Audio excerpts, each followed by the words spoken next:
નમસ્કાર, સ્વાગત છે આપનું રંગત ચેનલમાં। હું સિદ્ધિ કમાણી રોજ તમને અવનવી વાનગીઓ શીખવું છું। તો આજે આપણે એક નવી જ વાનગી બનાવતા શીખીશું। તો જો તમને મારી વાનગી પસંદ આવતી હોય તો તમે મારી ચેનલને સબસ્ક્રાઇબ કરો, મારા વિડીયોને લાઈક કરો અને તમારા ગ્રુપમાં મારા વિડીયો શેર કરો। તો આજે આપણે એકદમ પૌષ્ટિક અને ટેસ્ટી એવા ગાજરના લાડુ બનાવતા શીખીશું। તો ચાલો આજે આપણે બનાવવાનું શરૂ કરીએ ગાજરના લાડુ। ગાજરના લાડુ બનાવવા માટેના ઇન્ગ્રેડિયન્ટ્સ આપણે જોઈ લઈએ। મેં 250 ગ્રામ 3 નંગ ગાજર લીધા હતા। તેને મેં ધોઈ કોરા કરી અને મીડિયમ છીણી વડે છીણી લીધા છે। એ 2 કપ 2 બાઉલ થયા છે, એટલે 2 વાટકા છીણ થયું છે। તો 2 વાટકા છીણ હોય તો આપણે 1 વાટકી દૂધ, 1 વાટકી ખાંડ અને 3/4 વાટકી મલાઈ લેવાની છે। 2 ચમચી મોટી ચમચી ઘી, 2 ઇલાયચીનો પાવડર, 3 મોટી ચમચી કોપરાનું છીણ, 5 થી 6 બદામની કતરણ, 5 થી 6 કાજુની કતરણ અને કિસમિસ લેવાની છે। ચાલો આપણે બનાવવાનું શરૂ કરીએ ગાજરના લાડુ। ગાજરના લાડુ બનાવવા માટે આપણે ગેસની ફ્લેમ ચાલુ કરી અને એક પેન ગરમ કરવા મૂકીશું। પેન ગરમ થાય એટલે આપણે પેનની અંદર જે 2 ચમચી ઘી લીધું હતું તે આપણે એડ કરીશું। ઘી ગરમ થઈ જાય એટલે આપણે એની અંદર ગાજરનું છીણ એડ કરીશું અને ગેસની ફ્લેમ મીડિયમ રાખી અને છીણને શેકીશું। તો આપણું ઘી ગરમ થઈ ગયું છે। તો હવે જે મેં 2 વાટકા ગાજરનું છીણ છે અને માપ 250 ગ્રામ ગાજર છે, અને પેલું મેજર માપ લેવું હોય, આપણે પરફેક્ટ માપ સાથે લાડુ બનાવવા હોય તો મેં 2 બાઉલ જેટલું છીણ થાય છે 250 ગ્રામ ગાજરમાંથી। તો 2 બાઉલ છીણ છે, તો એની સામે આપણે 1 બાઉલ દૂધ અને 1 બાઉલ ખાંડ લેવાની, જેથી પરફેક્ટ ટેસ્ટી અને માપ સાથે લાડુ મસ્ત બને।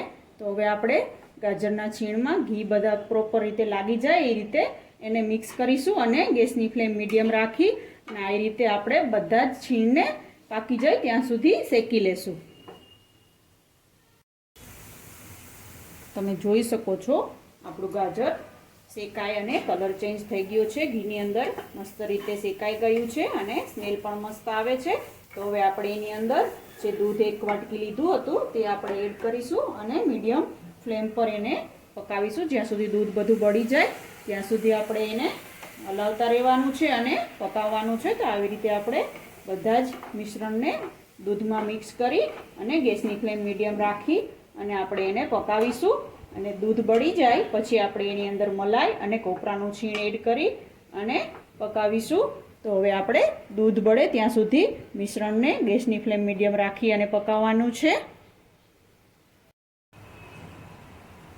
તમે જોઈ શકો છો આપણા મિશ્રણમાં જે દૂધ એડ કર્યું હતું તે બળી ગયું છે। તો હવે આપણે એની અંદર જે 3/4 વાટકી મેં મલાઈ લીધી હતી, ઘરના દૂધમાં જે મલાઈ હોય છે તે લઈને જ નીકાળીને આપણે કાઢવાની છે, એ મલાઈ મેં યુઝ કરી છે।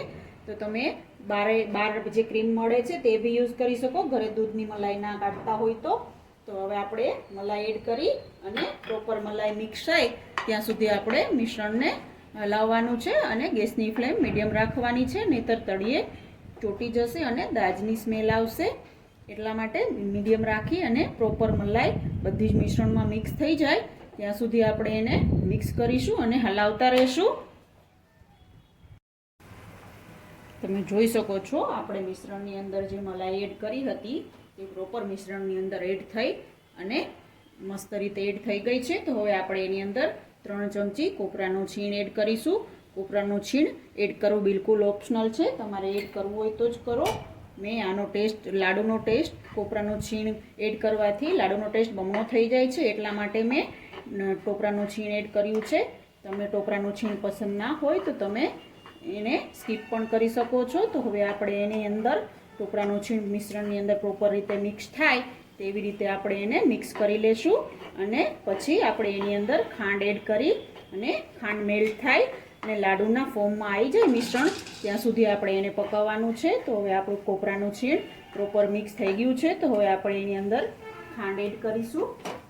1 વાટકીની જે ખાંડ લીધી હતી તે આપણે એડ કરીશું અને ખાંડ મેલ્ટ થાય અને લાડુના ફોર્મમાં આવી જાય મિશ્રણ ત્યાં સુધી આપણે એને પકાવવાનું છે, ગેસની ફ્લેમ મીડિયમ રાખી અને પ્રોપર રીતે ખાંડ મિક્સ થાય અને લાડુના ફોર્મમાં મિશ્રણ આવી જાય ત્યાં સુધી આપણે મિશ્રણને પકાવીશું.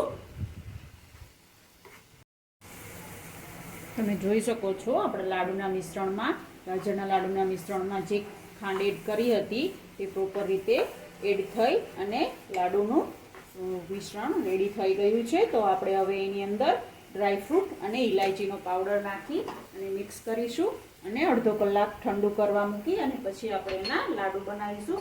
તો હવે મેં ઇલાયચીનો પાવડર એડ કરી દીધો છે. હવે કાજુની કતરણ એડ કરીશું, બદામની કતરણ એડ કરીશું અને કિસમિસથી ગાર્નિશ કરીશું. તો આપણે કિસમિસ અંદર એડ નહીં કરવાના, લાડુ વળી જાય પછી ગાર્નિશ કરવા માટે કિસમિસનો ઉપયોગ કરીશું. તો હવે બધું જ ઇલાયચી પાવડર, કાજુ અને બદામની કતરણને આપણે પ્રોપર મિક્સ કરી અને પેનથી મિશ્રણ છૂટું પડવા લાગે ત્યાં સુધી આપણે એને મિક્સ કરવાનું છે અને ઘી છૂટે ત્યાં સુધી આપણે એને પકવવાનું છે. તો આપણું મિશ્રણની અંદરથી ઘી છૂટું પડવા લાગ્યું છે અને પેનને પણ છોડી દેવા લાગ્યું છે. તો હવે આપણે એને 2 થી 3 મિનિટ પકાવી અને પ્લેટમાં કાઢી અને અડધો કલાક માટે ઠંડુ કરવા રાખશું અને પછી આપણે લાડુ બનાવીશું. જો તમને મારી આ રેસીપી ગમી હોય તો તમે મારી ચેનલને સબસ્ક્રાઈબ કરો, મારા વિડીયોને લાઈક કરો અને તમારા ફ્રેન્ડ સર્કલમાં મારા વિડીયો જરૂરથી શેર કરો અને તમે પણ આ રેસીપી ઘરે જરૂરથી ટ્રાય કરો અને તમને આ રેસીપી કેવી લાગી તે મને કમેન્ટ બોક્સમાં જણાવજો. તો આપણું લાડુ બનાવવા માટેનું મિશ્રણ રેડી થઈ ગયું છે. તો હવે આપણે એને પ્લેટમાં કાઢી અડધો કલાક માટે ઠંડુ કરવા માટે મૂકી દઈશું અને પછી આપણે લાડુ બનાવી લેશું. લાડુ બનાવવા માટે આપણે જે મિશ્રણ રેડી કર્યું હતું અને ઠંડુ કરવા માટે મૂક્યું હતું તે ઠંડુ થઈ ગયું છે. તો હવે આપણે હથેળીમાં ઘી લગાવી અને આ રીતે આપણે જે શેપ અનુકૂળ હોય એવા શેપમાં અને જે બી સાઈઝ તમને અનુકૂળ આવે એ સાઈઝના લાડુ બનાવી લેવાના છે. હું ગોળ શેપના લાડુ બનાવું છું. તો આવી રીતે આપણે બધા જ લાડુ રેડી કરી લેશું અને કિસમિસ વડે ગાર્નિશ કરી અને આપણે એને સર્વ કરીશું. તો તમે જોઈ શકો છો આવી રીતે આપણે બધા જ લાડુ બનાવીને રેડી કરી લઈએ. લાડુ રેડી થાય એટલે આપણે આની ઉપર આવી રીતે કિસમિસ રાખી અને સર્વ કરવાના છે. શકો છો આપણે બધા જ લાડુ બનાવી લીધા છે અને કિસમિસથી ગાર્નિશ કરી તૈયાર કરી લીધા છે. તો હવે આપણે એને સર્વ કરવા માટે એક ડીશમાં કાઢી લેશું અને સર્વ કરીશું. તૈયાર છે ખાવામાં ખૂબ જ ટેસ્ટી અને હેલ્ધી એવા આપણા ગાજરના લાડુ. આ લાડુ બનાવવા માટે થોડી મહેનત પડે છે પણ ખાવામાં ખૂબ જ ટેસ્ટી બને છે.